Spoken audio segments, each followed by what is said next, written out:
Missed an episode of your favorite podcast? Choose from over a decade of content in our archives, not just the latest episode. All free at GCNlive.com.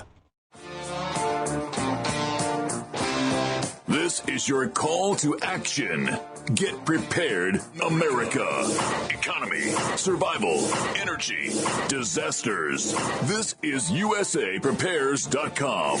Informative radio, educational radio. Interact now by emailing instructor@USAPrepares.com or text at 434-390-7953. Class, please take your seats. Now, your instructor, Vincent Finelli. Everyone all set, cocked, locked? Here we go. You're dialed set correctly to USA Prepares. Thank you for being in class with us today. Nathan is engineering the broadcast in Minnesota. If you'd like to call us, we'll pay for the call between the hours of 9 a.m. and 11 a.m. Central Time. 866-582-9933. 866-582-9933. Telephone listen lines up 605-477-3249. 605-477-3249. Dr. Richard Allen Miller's with us live. Welcome, Rick. Morning. I'm here. Barely. Hey, Rick. Yesterday, I was not on the air live. I want to thank Captain John Regan and Stephen Hewer for being on air live while I was at an appointment. And this appointment required that I be in Springfield, Missouri by, before 8 o'clock in the morning. So I got up really early and I was driving with Mrs. Finelli through the woods and the rural part of Missouri heading on to the big city. And I noticed a couple things. I noticed that people were driving with their headlights off. I couldn't believe it. I mean, literally people are riding around with their headlights off. So that tells me they're not paying attention. And I have a vehicle a 2004 truck, an old Chevy truck.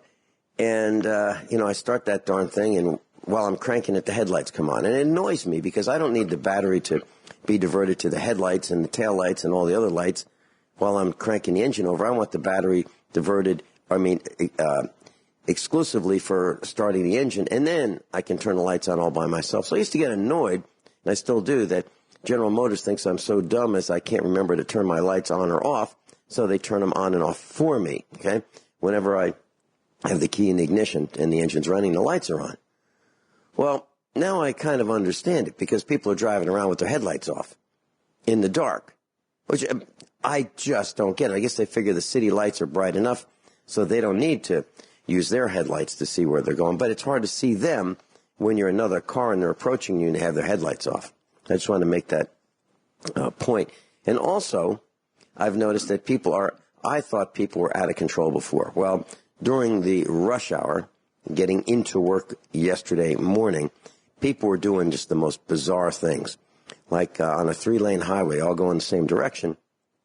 People would be in a fast lane, shoot across the middle lane into the slow lane to pass and get back into the middle lane and just, weave in and out. I'm talking about reckless, careless, total disregard for the safety of anyone else, total disregard for anyone who might have slow reaction time. I'd see this in front of me. A couple cars in front of me where I had a perfect view of what's going on. Then I saw a guy who decided that he was so much in a hurry, he was going to drive on the shoulder to pass the cars that were doing 60 miles an hour anyway. This stuff is just unbelievable. Rick, are you seeing this total disregard for others in your area as well? This is dangerous stuff. This is a common first indicator of numerous indicators indicating that we've just taken a left turn in reality. And, it's a measure of impatience in people. I remember the Fabulous Furry Freak Brothers, a comic book that was one of my most favorite, where these two hippies got this old VW bus that they were driving, and they put a huge bunch of speakers in the car to sound like honking going off like an atom bomb. And that was real funny until last week. I'm driving in deep traffic, and somebody had done that with his car.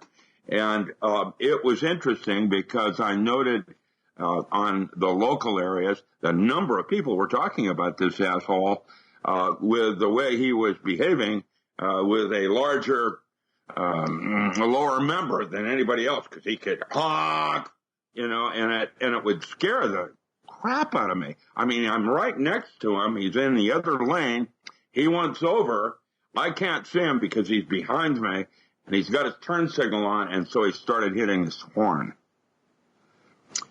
Now, what happened to me when I tried to come over was that the car didn't let me, and I couldn't see it, and he hit me, and I ended up getting a ticket for somebody else's rudeness.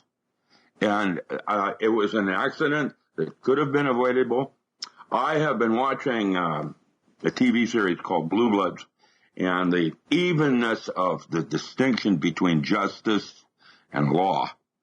And I'm coming up with some conclusions about our society now that are kind of embarrassing for me to realize how inhuman many of us are becoming in our behavior toward others. You talked about the Blue Bloods. I've seen that's available on Netflix, and Mrs. Finelli and I watched several episodes of it. And, I come up with the different names for the things that we watch on television. And I would say to Mrs. Finelli, would you like to watch The Blue Plague tonight? So I'd refer to that as the Blue Plague. Special. The Blue Plague. Blue Plague. The Blue Plague, yeah. Yeah, like the Black I wouldn't Death. live in New York. I wouldn't want to have that kind of legacy and arbitrariness going on. We are in the middle of a robbery downtown or something like that, and bullets are flying everywhere, and who knows what's going to happen next. I much prefer a more rural event where the statistical inference of not getting in a gangbang firefight is better. I wouldn't want to live in East LA now. The Blue Plague is a series about 3 generations of 4 cops. actually. Yeah. Okay, yeah. Well, 3 are the grandfather, the father, and the sons are, and then the grandson. cops. And then the grandson, may want to be a cop, but 3 generations of cops, and 3 generations of breaking the law, 3 generations of beating up people because they would take out justice their way rather than according to the law. So that and it shows them as boy, aren't they great people? I mean, bashing down doors, really violent things that they do to extract justice their way, meaning the cops' way, and then the code of silence, and then you see on the Blue Plague, which is also known as the Blue Bloods, you also see the corruption within the police department, and you see how few of the police or the cops are interested in exposing the corruption within their ranks, and you see, the blue glue, which holds the cops together. So, no cop is going to rat out another cop, whether that cop be dirty or not, because it's like all the cops are dirty, or almost all the cops are dirty, except for the family that they show as 3 generations of cops, but yet they break the law too, all the time. So that's the Blue Plague from my perspective. Rick, I saw. Since I was in Springfield, Missouri yesterday, I said to Mrs. Finelli, hey, would you mind if we take a detour? I'd like to go to a place I haven't been in years and years and years and years. That would be Sears, Roebuck and Company. I said, I'd like to take one final pass through there before Sears is gone. I'd like to see what happened. I'd like to see what they're doing for pricing. I'd like to see what they're offering. I'd like to see their inventory. I'd just like to go there. There's no reason for me to go there other than I'd like to see. She said, sure. So we drove into the parking lot, and it's at Battlefield Mall. There's J.C. Penney and one part of the mall as an anchor, and there's Sears on the other end, and standard mall shops, sprawling a sprawling mall. It's a huge, huge mall. Well, Sears is like the big player there. And it's a very large Sears. So it's not like one of these little ones. It's a very large Sears. I counted exactly 15 cars. And I thought, why is it the number 15? And then another car was coming toward us. So that would be number 16. We'd be number 17. 17 cars total in the Sears parking lot, which is the size of a Walmart Supercenter parking lot. So it's not like it's a little parking lot. 16 cars plus us, 17. And the other guy was just passing through, I guess. So that'd be a total of 16 cars. I went in with Mrs. Finelli, and we went in through the craftsman tool area. And they have a cashier area. Nobody was there. Looked around. We were in the store for 30 minutes. Not one single customer. This was about 3 o'clock yesterday, between the hours of 2 and 3 in the afternoon. Not one single customer. And they spread the merchandise out so that it would look like, so there wouldn't be areas of just floor space with nothing there. And there were shelves that were absolutely empty. Literally. Shelving with nothing on the shelving. I'm talking about, I don't know, maybe 50 inventory. or feet of shelving. Yeah. Nothing on the shelving. And then I thought, I'd like to look at, since we're there, let's go into the appliance department. And I'd like to see, we need a new dishwasher basket because the one in our General Electric dishwasher of 13 years is rusting. And I can't seem to paint it with liquid vinyl and have it last. So that liquid vinyl paint only lasts for maybe a year at the most.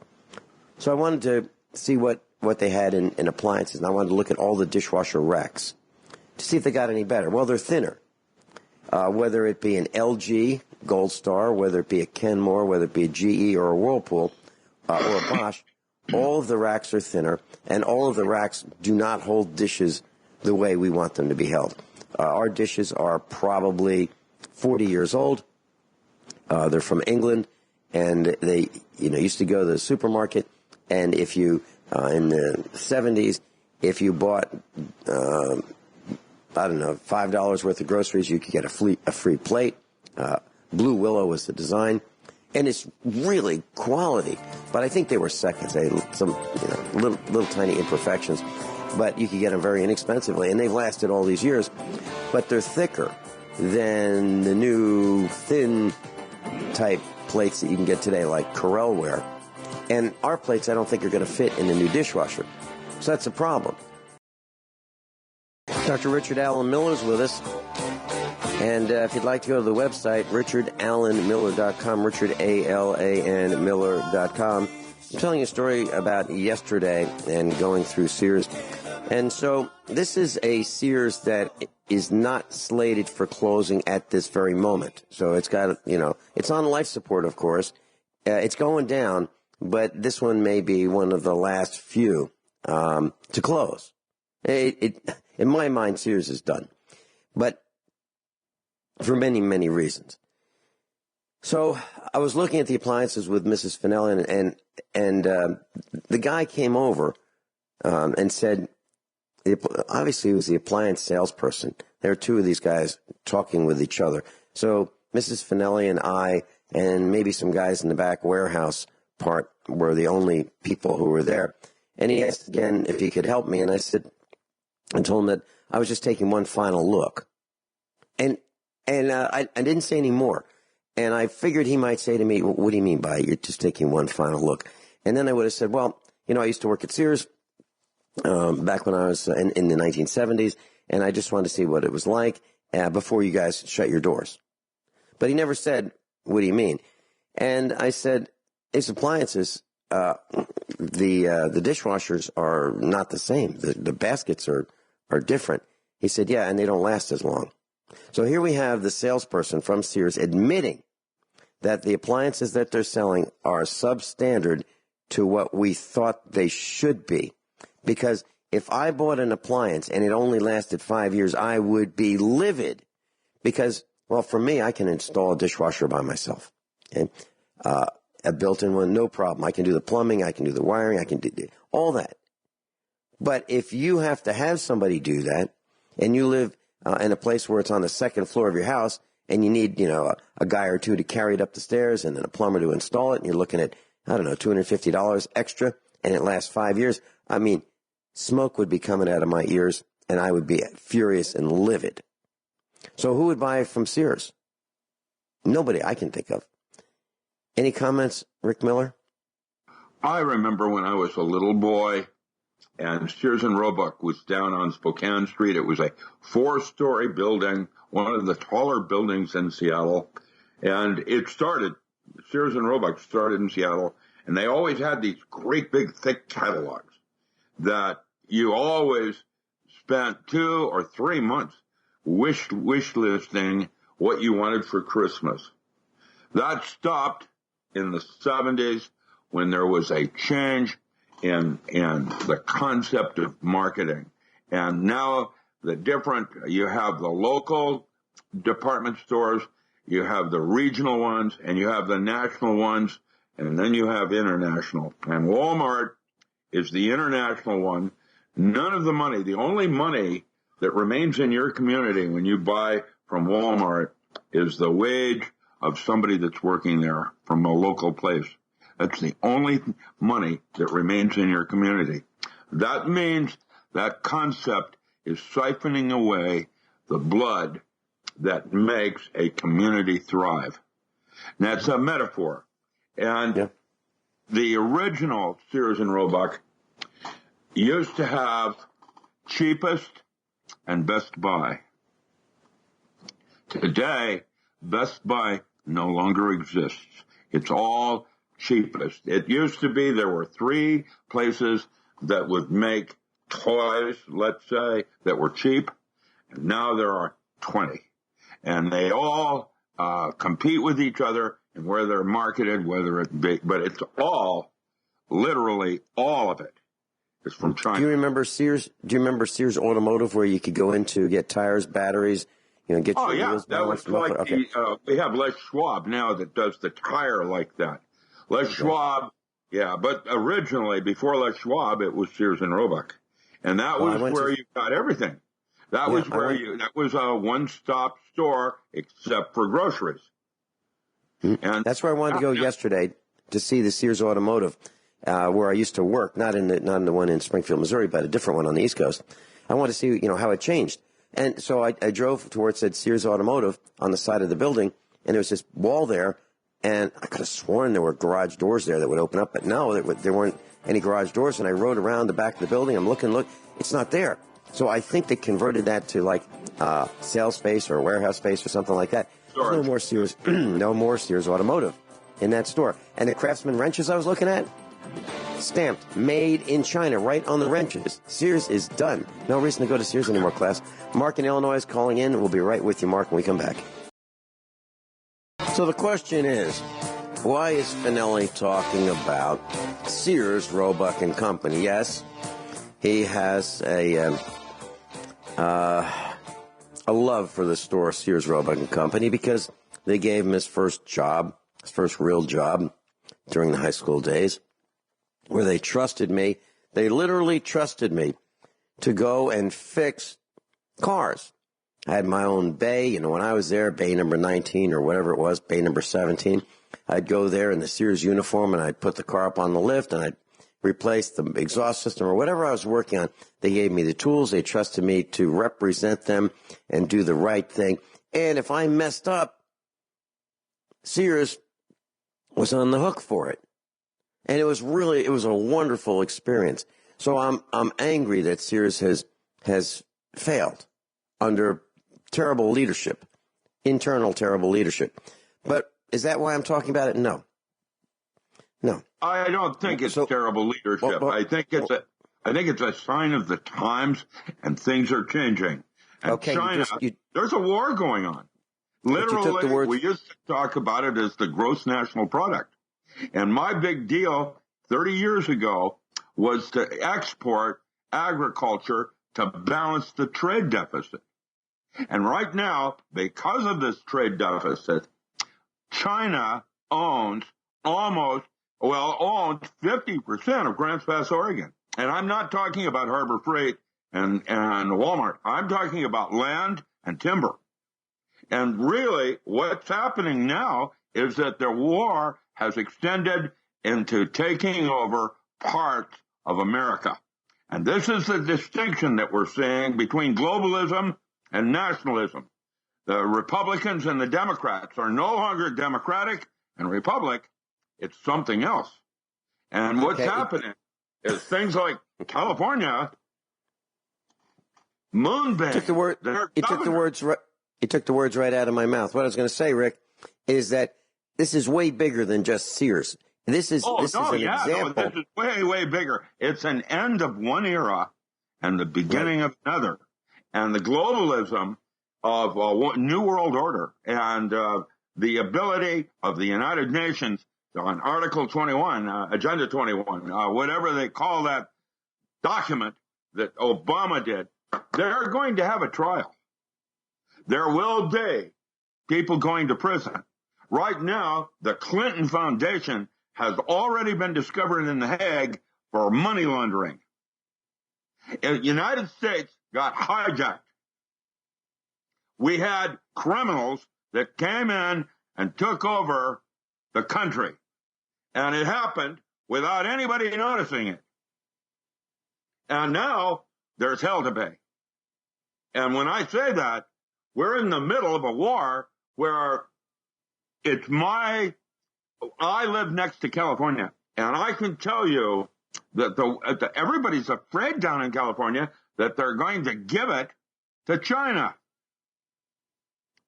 This crap of immigration and the social media for gender identification is typical of our culture crumbling at the seams. And unfortunately, I have answers. It's called maritime law. You know, you want to come on my property, you better beg and crawl because I'm going to shoot you. I'm kidding. I'm not like that. I'm not militant at all. But, with this guy I talked about earlier with his truck, flexing his, I can do what I can do because I can do it, isn't going to play anymore. And there are going to be vigilantes. There are going to be preppers. There are going to be gangbanging. You can count on it. There are places in California that you can't even walk in during the day. How's that work? So the reason I mentioned Sears is because this is just the tip of the iceberg of what's to come. So we think, wow, Sears is gone. That's brick and mortar. No big deal. Well, they actually had inventory in the stores. They don't have much inventory anymore. No, because of cash flow. It's been replaced by Amazon. So we think, hey, we'll just get on the internet and order it, and it'll be here, in a couple days. The problem, they're going to now use drones and bypass the U.S. Postal Service and DHL and the rest of it by having their own delivery system using drones. That's where it's all going. So the problem is, if the internet goes down, the whole supply chain goes down, all of it. And that is the reason why I'm concerned. Not so much for Sears per se, just for Sears' sake. It's because this is just the tip of the iceberg showing us that this whole thing is a house of cards and it's dependent on the internet, which has a kill switch. This is pretty serious stuff. The end of an era and the beginning of a new one. That is correct. And anyone who's not paying attention to this is probably going to find out that they can't get what they want or what they need when they need it.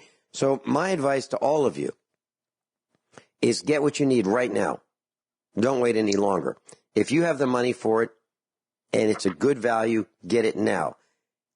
What you're saying about that and the yellow jacket concept of what's going on in Europe right now with a run on the banks, basically, I liked what Iceland did. They actually had a website where they televised the actual literal hanging of 48 bankers. And petroleum there isn't anything that isn't touched by oil magnates. And look at what happened in Saudi Arabia, where that young prince, Crown, thinks he's above the law, or he can murder somebody and think he's going to skate because of money and oil. Iran, Iraq, Afghanistan, none of this is real except terrorism. And I'm going to tell you that terrorism begins in the home. And I don't trust anything anymore. Okay, well, let's talk about that. I went to Aldi yesterday with Mrs. Finelli, and I bought 1/2 of the store's total supply of vegetable soup. That was 24 cans. Can you imagine? Can you imagine one person? I could have bought the entire supply of vegetable soup by buying 2 cases. I could have carried that with 2 hands. Okay? I could have carried easily 2. Was it Campbell's or was it ramen? No, it was like Campbell's vegetable soup, but it's Aldi house brand. Okay, so the real soups in the stores today are ramen. And, I remember when it was Campbell's soup, also out of Seattle. That's where Campbell started his business, just like Sears and Roebuck. Those days are gone. Mark in Illinois, welcome. Thank you for patiently holding for Dr. Richard Allen Miller. Yeah, hey, good morning. I want to ask you a question, Vincent. Were you a trader on Wall Street? How do you spell trader? Well, there's the other trader, which is a trader like the Traitor, or the other one is the Trader. That's why I'm asking. No, I was neither. However, I was not either one of those traders. But when I was first employed at a Fortune 100 company, I would subscribe to the Wall Street Journal. And during my lunch hours in my little office with a door, I would close the door, read the Wall Street Journal, and play the penny stock market. I did that kind of trading. But I was not an employee of any of the investment banks. No. Okay. Well, so most people don't understand economics, and it's really so. Why do you ask that question? Why do you ask that question? What's that? Why do you ask the question whether I was a trader, Trader? Well, because I don't know. Sometimes, I have a word, like in the gifts of the Holy Spirit, you get a word of wisdom. Just like when I was talking to Gwen in Australia, and I said to her, you're writing 2 books on pirates, and she was kind of gasped, and she said, how do you know that I knew that? Okay, so what made you think I was a trader on Wall Street? What's that? So did you think I was a trader, or did you think I was not a trader? No, I thought maybe you probably dabbled in the in stocks. I kind of had just a inclination that you were involved in stocks and Well, okay, I have, just to make it clear, I have a bachelor's of science degree in finance and economics, and I have a master's degree in finance and economics, and I received my master's degree in 1978. I went to the university at night full time after work. So I worked full time, and I went to do my work on my master's full time at night. And that was the time when I realized that the market was a house of cards. I graduated with my master's degree in 1978. And I have not had much involvement in the stock market since, certainly for the last 3 decades. And I don't want to touch it because it is a house of cards. And one day I'll play for you, class, on the air, Kramer, the bald-headed shill, as I refer to him. Come get me, Kramer, for calling you that. I'll play that, and you'll hear him say how he manipulated the market illegally. So people are watching Kramer thinking that he's a know-all of the market, and he is I would consider him a criminal. So I'll play that for you one of these days. But go ahead, Mark. Well, yeah, in the book of Daniel, it talks about Daniel, read chapter 2, Daniel talks about, and then verse 45 talks about, it says, for as much as you saw that the stone was cut out of the mountain without hands, and that it broke in pieces the iron, the brass, the clay, the silver, and the gold. Well, it's talking about a gold standard, and that's what I wanted to talk to you about as far as economics. Okay, let's talk about it when we come back. Dr. Richard Allen Miller's with us. Mark in Illinois. Rick, you asked me for Mark's contact information. I sent it to you, Mark. Yeah. I'm and Mark, I'll give you a call in a couple days, and we can talk off the air. All right, we'll be right back. Dr. Richard Allen Miller's with us. Mark in Illinois is with us. Mark, please continue. You got to study Daniel chapter 2 because it really is on economics, world economics. And when you look at the iron, the brass, the iron is the Roman Empire, and this is kind of going backwards. But if you read Daniel, you'll see that the last empire, the Roman Empire, represents the iron. But you go back, you have Babylon, ancient Babylon, set up by Nebuchadnezzar, and then you had the Medes and the Persians, you had the Greeks, and then you have the Roman Empire. And all these empires operated on a gold standard that was not based on the Torah. And, and we fell into this same thing here in the United Kingdom and the territories of the British Commonwealth and the United States. And so this is a unjust economic standard. This gold standard goes back to ancient Babylon. If you read in Daniel chapter 3, it says the king made an image of gold whose height was 60 cubits and its breadth was 6 cubits, and he set it up on the plain of Dora in the province of Babylon. Well, this is not a statue of a man. This is the winged disc. And this is the Babylonian winged disc that Adolf Hitler used in the Reich in Berlin, that was hanging over the Reich in Berlin, was the winged disc of Babylon. And the reason why World War II happened is because Hitler wanted to raise up a gold standard, and he wanted to, use that to gain control of Europe. And, God's word totally speaks against this because, like Doc Graham said, when you go, we've been hijacked, and if you go to the book of Deuteronomy and the Torah, and the book of Deuteronomy is a summation of all the first 4 books of the Torah, and you go to verse 13. It says, "You shall not have in your bag different weights, a large and a small. You shall not have in your house different measures, a large and a small. But you shall have a perfect, just weight, a perfect and just measure shall you have, that your days may be prolonged in the land which the Lord your God gives you." In the same verse, it switches now. It gives you this about unjust weights and measures, dealing with economics.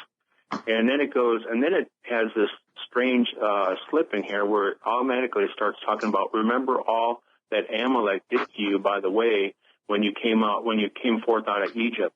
And if you want to know who the people were that hijacked Egypt, it wasn't the Egyptian people that were in control of Egypt during the time after Joseph. It was the Amalekites. And they hijacked the entire government of ancient Egypt. And these people have been doing this, for thousands of years. They've been going into countries. They've been hijacking the government. They've been trying to set up their economic platform. And it is based on unjust weights and measures. Well, if you're asking me to comment on that, I really like the gold standard. I like the gold standard for a lot of reasons. Number one, if you take all the gold that has ever been found, mined, and discovered so far, it would fill up a little over 3 Olympic swimming pools, actually like 3 1/4 Olympic swimming pools. That's it. Now, there's more gold on the planet than that, but what happened is it sunk toward the core along with iron and other metals, so it's inaccessible at the moment. So we have a finite amount of gold, and gold is extremely precious for a lot of reasons. One reason is it's extremely ductile. So you can take an ounce of gold and you can stretch it out to a thin wire about 5 miles long. That's one of the purposes of gold, and one of the uses of gold, I should say. And that's why it's used in memory, computer memory strips. And that's one of the reasons why we use it in central processing units, because we can take very, very, very fine wires made out of gold, and there's no substance we know of that can be stretched as much as gold. So I really like the idea, and we'd avoid having inflation, which is more currency chasing the same amount of goods. So we'd have no inflation if we had the gold standard, at least in my opinion. We'll be right back. Everyone all set? Cocked, locked. Hour number 2 of USA Prepares. Dr. Richard Allen Miller's with us. Class, if you'd like to call in, we'll pay for the call, 866-582-9933. Mark in Illinois is with us. And Mark, I wanted to mention this. And if you go to the bank and you ask any teller at all, even the vice president of the bank, so what is money? They won't be able to tell you, okay? They'll say, well, these green pieces of paper, they've got dead presidents on them, and, they're really cool looking, and you keep them in your wallet and you buy stuff with them. They can tell you that. But what they don't tell you is that the cost of printing a dead president with a number 1 on it versus the dead president with a number 5 on it costs about the same amount. It costs a little bit more for a dead president with a 100 on it, because they use this magnetic stripe for identification and tracking purposes. But other than that, they all cost the same amount to make. It's not like you take an ounce of gold or 5 ounces of gold or 100 ounces of gold and, do they cost the same to produce? No. It costs 100 times more to produce 100 ounces of gold than to produce 1 ounce of gold, in the grand scheme, right? So gold actually has value, and these dead president piece of paper really have virtually no value. Okay, and the only reason a 5 is worth more than a 1 in our imagination is our imagination. We believe that a $5 fraud Federal Reserve accounting unit dollar is worth 5 times as much as a 1, and we think 100 is worth 100 times more than a 1. But in actuality, in reality, it's not. But 100 ounces of gold is worth 100 times the amount of 1 ounce of gold. And you can do things with gold, and you can't do too much with printed currency. And the proof of that is people were burning it after World War II, Third Reich currency, for heat, because it had more BTU. It had more BTU value than it had purchasing power. Mark, please continue. The book of Daniel, chapter 2, is because when you go back to Daniel 2, Daniel himself and the 3 Hebrew men, the reason why they didn't bow down to the gold standard, the economic platform of Babylon, which was international and domestic commerce based on a gold standard, was that because they knew that it was against the standard of the Torah. Now, there is gold and silver in an economic platform, the law of God, and Doc Ram would probably know about this since he's studied Torah, that there is a just weights and measures of gold and silver, but we're not operating on that, because if you go back to the United Kingdom in Stirling, England in 1972, 1973, they had a meeting there too, concerning the gold standard. And this is what's going on in the whole thing, in the whole world. I don't think the world economy is going to collapse until 2 things happen, and that will be the resurrection of the bride of Israel and the marriage supper lamb, those that are caught up in the air. And then when that happens, when this resurrection happens of the bride of Israel, that's when this entire Babylonian economic system is going to completely collapse worldwide. Rick, do you have a comment on that? I'm watching fast food dispensaries, like Burger King and McDonald's, and we have other local, more regional ones like Wendy's, and The problem I'm watching is how they treat fast food, for example, as a metaphor in terms of what's going on in our entire society at all levels of the fabric.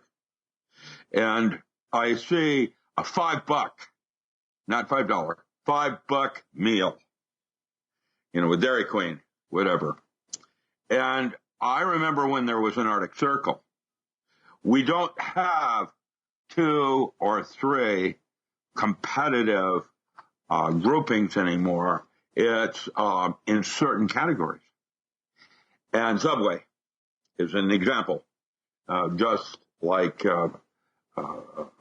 Arby's, that has a different kind of a venue or meal ticket, if you will.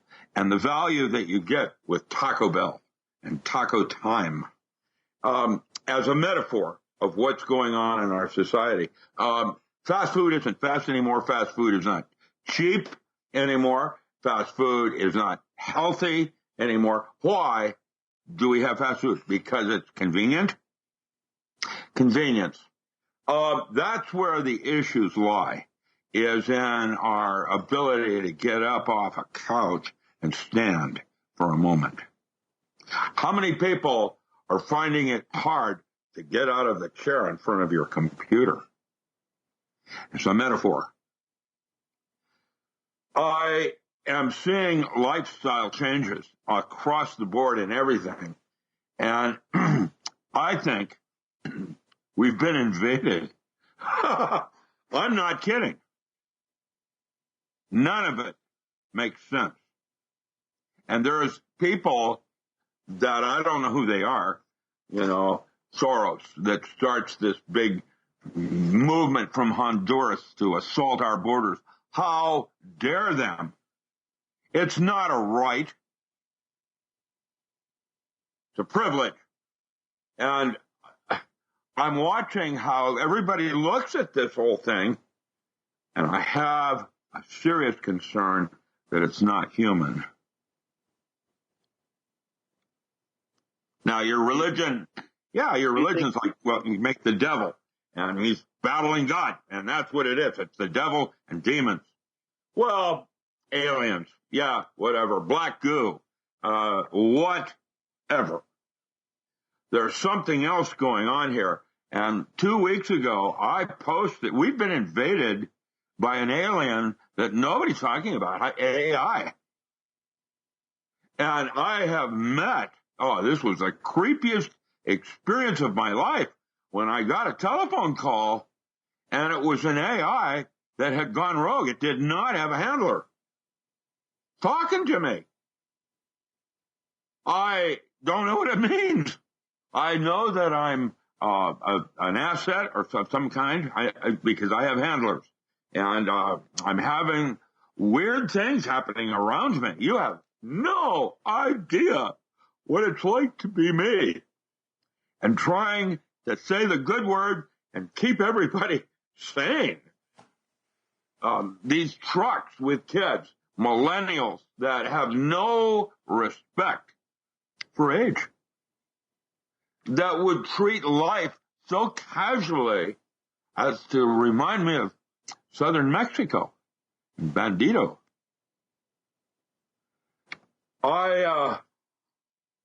There's places in the world that I won't go anymore. I have bucket lists. I have places I'd like to visit. And yet, why would I want to go to Mexico? It's cheap down there. You can live like a king. If you went to Mexico with your current, limited incomes, you would live like a king. They make a distinction. When I was in Puebla, I had gated communities. I stayed in $6 and $12 million homes. And yet, I had more fun on Vancouver Island during the fires. Why? Mexico. Well, I think that Mexico is a caricature of what's happening in society. And the parents, Mexican parents that were older than me, that would be my father's age, were the hardest working people I've ever had the privilege to know. And something happened with my generation, and they became kind of like, I don't know, a caricature of what I don't want to become. And today, in society, Mexico and Mexican concepts of lifestyle is like Aztecs, with the cars that bounce and the complete disregard for the hood. And I miss my life and those kinds of things. As an athlete, I used to like to compete and, go out into the world and meet people. Today, I'm not interested at all. I've got to agree with you, Rick. Yeah, I know. I don't know where to go with this. I don't want to be like that. I don't want to go into the cities. I don't want to leave the farm. Yesterday, when I was coming home with Mrs. Finelli in the vehicle from my appointment, I said, I don't like leaving home. She said, I don't either. Simak, the science fiction writer Simak, wrote a book called City, and it was takes place in the future, where man has given society to the dogs, and the dogs are the characters that run an everyday life because humans no longer leave their home. Rick, let me ask you this. And I'd love to hear Mark's take on this too. Mark's with us still. Rick, do you think that we have crossed the threshold, crossed the line, crossed the point where we can no longer live with the technology that we've created? And what I'm talking about is the technology of spying on, the government corporations spying on us. I had this discussion yesterday with a real famous writer that is going to go to Proton Mail because she needs encryption. And I candidly told her there is no amount of encryption that can't be broken today. Yeah. If they want to know what you're doing, the forensics allows that level of invasion of personal privacy. Today, you have no personal privacy at all. And mostly when you're carrying smartphones, you are doubling up on that. Now, facial recognition in China, the whole thing, you don't understand. Everything has changed, and you don't know what the rules are yet. Okay. When we come back, Mark, I'd like to hear your take on that. And so what do we do about the Zucker filth of the world? I think what we do is we follow them around. We take pictures of them, and we make caricatures of them, and we post them everywhere. We're talking about nuclear energy, spying technology, internet-controlled devices, smart cell phones, smart meters, smart watches, watches that transmit your vital statistics to the cloud computing. All of these things, not being able to read maps where we have technology, GPS technology to tell us how to get from point A, where we are, they already know that, to point B, our ultimate destination. All of these things, have we passed the point of no return in your mind? Well, nuclear energy, we've got stockpiles of radioactive waste that is now leaking into the environment. Electricity, the fragility of the grid, and what would happen to our food chain, our trucking, just-in-time delivery, and the concepts of medicine as we currently practice it. It's scary for me to realize I can no longer depend on my dentist, my doctor, or my lawyer. How's that one sound as a metaphor? You can't depend on them because, okay. They're not going to give you the best information. Medical, the first thing they did when you come in off the street is they cuff you. And usually people have come in off traffic, that kind of thing. So you're elevated by probably 20 points. Should be around 130 and you come in at 150. Your pulse, respiration, and heart rate. And what happened is I came in and they cuffed me and I was at 137, and he spent half his time being concerned about the potential of me having a heart attack. It angered me, because there's nothing wrong with me at all. I'm in perfect shape. My heart has a murmur. It has had it since birth, and I'm not going to die that way, even though life is too fragile. And what he did is, I said, cuff me again, and I put it at 125, just like that. Now, if you can learn how to... That sounds pretty good. Well, then you don't need heart medicine. How does that one work? Let's go down the line. Allergens, antibiotics. The list goes on, and medicine is broken. Our whole of almost any of our systems, they're all broken. And health now is not one size fits all. That's just a convenience for the medical fields. What is reasonable is that your heart rate is quite different than mine because I'm excitable. Whatever. I'm an athlete. I'm used to getting all up there and then put it back down and reading sci-fi or whatever I do that lays me back. Walking in the woods. I'm very concerned. I can tell you today, I tell my doctor, I remember a time when you told me, what I felt was happening, keeping my mind in a good, solid joy place as part of my healing, placebo. Today, it's not 10%, it's 60. If what you think is going on is what you create. And stress management is a tool just like anger. You can use that anger to wash a floor or fix something that otherwise would be procrastinated. That is a tool for how to use that kind of emotional outburst. And today, if we don't start to focus on how to do those kinds of things, we're lost. We're lost. And medicine is going to guarantee it. And I remind you of the opiate crisis, Exhibit A. Being Tom, which used to be considered a perversion, Mark Zuckerberg, you know that he bought 4 houses surrounding his home in California, so he would be able to improve his privacy. So what do we do about this? Well, it seems to me that for those of you who live in that neighborhood, if you kind of videoed him in his car, if you happen to be behind him, videoing him in his car, videoing his wife, his children, where he shops, where he goes, if you have a drone and you video around his house and you post it on the internet, it would frost him. And then maybe he'd get a little taste of what this is like.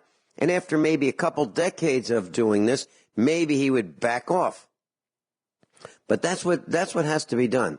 These people who invade our privacy and laugh at us and make billions on it need to be exposed for the filth, the ilk, and the perversion that they have. I'm really serious.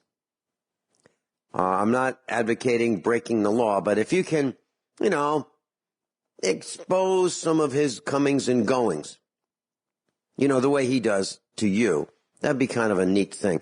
Mark, do you have any comments on that? Oh, 1 second. Okay, Mark, do you have any comments on what I just said? Yeah, I just want to get 3 points real quick. Point. Yeah, quickly. For the first point goes back to Germany with the Deutschmark. That is why Germany is pumping all their money into Russia right now, because they're trying to raise up their economic platform, just like they did in World War II through Russia and China. That's point one. Point two is I see that when 9/11 happened, people seemed like they had a glimpse of reality, but since 9/11, people have gone further into materialism, further into debt. And if you read it in 1 John chapter 2, verse 16, it talks about, the lust of this world, covetousness of the eyes, the pride of material possessions. that the further any society that you look at throughout history, every society that's gone deeper into materialism, they've gone more into immorality. That's what follows. And then I agree with Doc Ram. I do believe AI is the alien, and the reason why they don't want to put any protocols into any safety factors into these smartphones or any of this technology is because if they did put any protocols and if they did have any laws that would govern them from violating the law of God, then they would be accountable. But they certainly don't want to be accountable, do they? You're quite right. Okay, Mark, I appreciate it. I've got to run. The board's being lit up. Guys. Thank you. Thank you. All right, there goes Mark. Now the board for calls is lit up. But I don't have the names to put anyone on the air yet. But our engineer is working on that. Okay, well, as soon as I see who you are, I can put you on the air. But I can't do it until our engineer talks with you. So he'll be with you in just a minute. Rick, my compass. So I went outside during one of the breaks, took the same compass that I used before. It's a pretty good quality compass, military grade, and I stood in the same exact spot, and the needle is a couple degrees off where it used to be. What's going on? Well, yeah, that's the magnetic pole is shifting. I sent you that link. That's Well, I verified it. You want to post that for the listeners and let them know how bad it actually is at this moment. Now, I verified it, Rick. J.C. Cole, I had invited J.C. Cole to come on, and he wouldn't come on. He likes to work from, the privater sections, and I respect that. But I sent you his list of what we should be concerned about. He's absolutely dead on. Let's go over it right he now. was a good friend of Matt Stein and mine, and every day he corresponds with me to help me keep me current in certain areas that I would otherwise lapse in because I'm a nerd rather than a politically aware individual. I'm not very aware politically. I don't look at things from that point of view. That's the blue blood showing the distinction between law and justice, just like ethics and morals. And there's these gray areas of encroachment of what you personally will do or justify or validate and what you will not. And everybody needs to start thinking about these things more and what's really important and why. And, just because something is more expensive than something else does not mean it's more expensive. That's the first issue that we need to start thinking about. When you invest your money or time in something, whether it's recreation, groceries, or whatever, look at the system that you're using to support yourself. And if that system is broken, and guess what? This is a good time for all of you to start thinking about having a personal garden. FYI. This is a time. About it. There's no question. Yeah, and going back, we don't turn our backs on technology, but certain technologies are double-edged swords. All right, so somebody could say, Finelli, you're a big pig. You bought 24 cans of soup yesterday. Who do you think you are? Think about that. You used to be able to buy as much as you want whenever you wanted. Now, 24 cans of soup is half of Aldi's supply. Think about that. If you go into these stores today, whether it be Wahlburgers or whatever you want to call them, and Aldi, any of them, and you look at any of the aisles, what you'll find is less food. Less food and more Chinese junk. This is called guerrilla marketing. The construct that if I say something 10 times, 10% are going to believe it. It's a percentage thing of repetitiveness.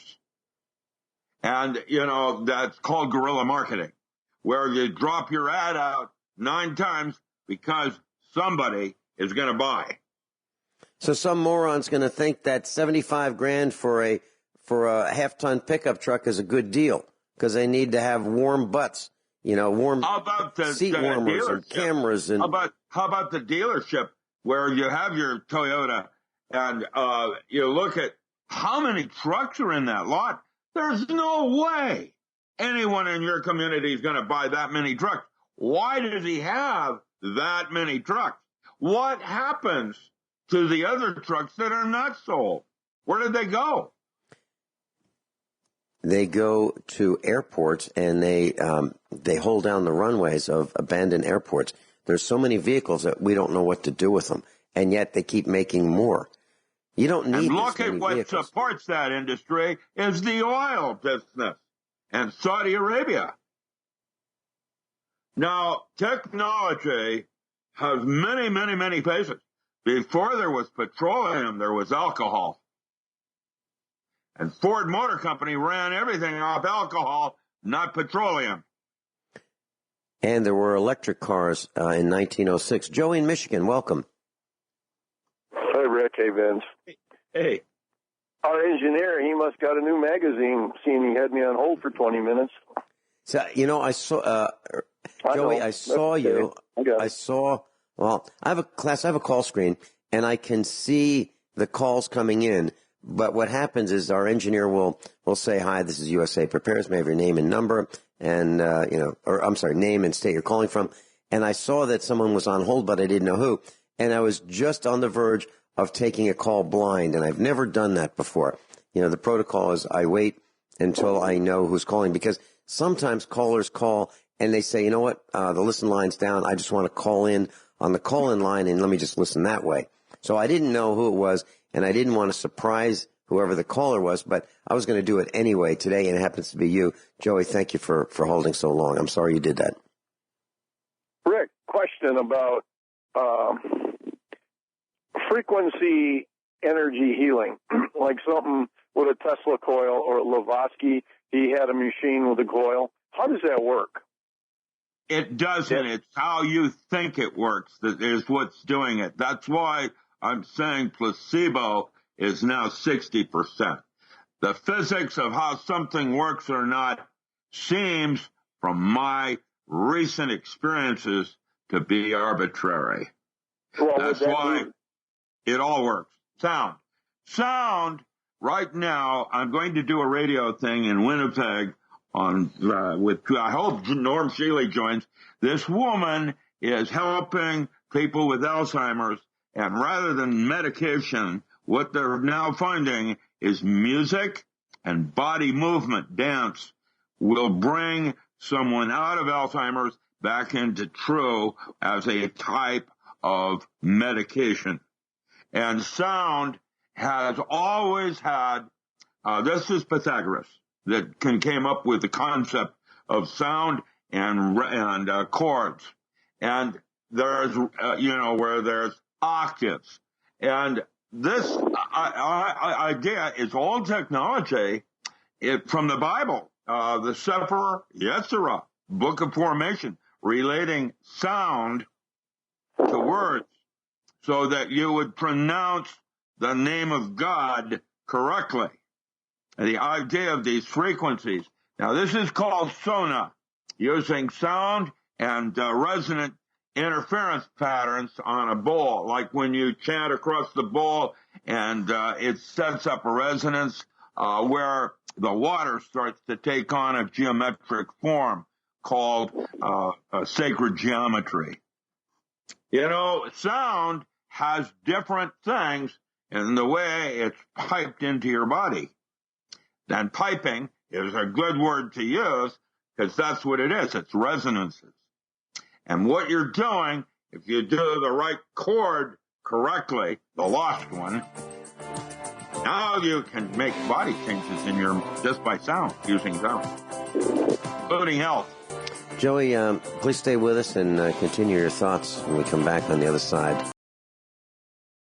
Joey, I'm glad you brought up the point about these coils, the Tesla coil and Lavotsky. Please continue. Oh, me? You want?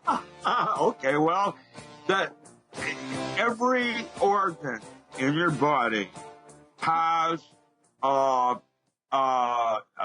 place where certain bandwidths will go through it as it's transparent and or will reflect it. Blood. In order to know what the flow of blood is, I use 10 megahertz and shed it at the blood, and it would reflect back as a Doppler transducer. And I was able to measure blood flow, blood velocity using 10 megahertz. 28 megahertz was where the aortic wall is transparent, which means I could have a signal that would reflect off the aortic wall, come back to me, and tell me what its cross-section was at any given moment on a catheter. And so all throughout the body, that was work I did. But that told me, or gave to me the idea that your entire body has different resonances, that it's functional, that it's transparent, or reflective, it's opaque. And it gives you ideas on how to look at how the cell walls work and the structure of an organ might work. And I believe that sound is affecting your gut, for example, and digestive processes. And that if you hum while you eat, it will cause certain bacteria to be released that are different than otherwise. Now, I'm writing about that exact construct now using the mind's eye. You can cause a chill going down your back like that just by thinking about it. How does that work? I don't know yet. What I do know is that chill is dimethyltryptamine, and you can use that chill to regenerate nerve tissue. And I've written a technical paper on how to do that with Robert O. Becker. So there's something else going on here in terms of why we respond to music and certain kinds of genre in the music. I'm excited about the discovery of this because I can hum myself into health. Rick, is music, sound, that's a frequency, it's a resonance, true or false? That's right. It's a bandwidth of frequencies. Sound is is very limited bandwidth. So when them Blavatsky or Tesla coils were used for healing, that was as well electrical frequency, and then you go to digital and analog, and before everything was analog and seemed to work fine. Now that we went to a digital state, it seems that everything is screwed up. People are crazy. Well, yeah. There's that basic 340 and 400 cycle, which is right. And, in terms of resonances. And that's why the Germans... Here's what I'm going to ask for next week, because we're not going to have time. I wanted to know about the frequencies like Tesla or Blavatsky and how the sound, because sound, I thought, and frequency are the same. But I also want to know, I know when you listen to, on YouTube, you can find the music analog playing through your computer. You can hold your hand a foot away from the computer speaker, and you can feel the vibration. Yet the same song playing in digital, it has no vibrational rate. Analog has more information. Digital is where Heisenberg comes in and the so-called uncertainty principle. But what I'd like for you to talk about next week is maybe go into that, because we've got about 4 minutes left before this is over. But I also wanted to know, there was, what's that called, wormwood and black walnut hulls, and I'd like to know how to make a tincture out of that. And does it determine the quantity of wormwood or the quantity of black hulls to the liquid? Yes, I have that you would find in the potential of herbs as a cash crop, a chapter on how to make tinctures, elixirs. Next Thursday when you're on, will you talk about that? Because we're going to be out of time. And that way you might even tell us you need so much tablespoons of wormwood to so much alcohol, and that way we've got that for next week, and I'd appreciate that. Sure, no problem. Sounds great. Joey, make sure you call in next week. I will. Rick's on. We're out of time, class. Thank you, Joey. Thank you, Rick Miller. Class above all, honesty and integrity. What happens next is up to you.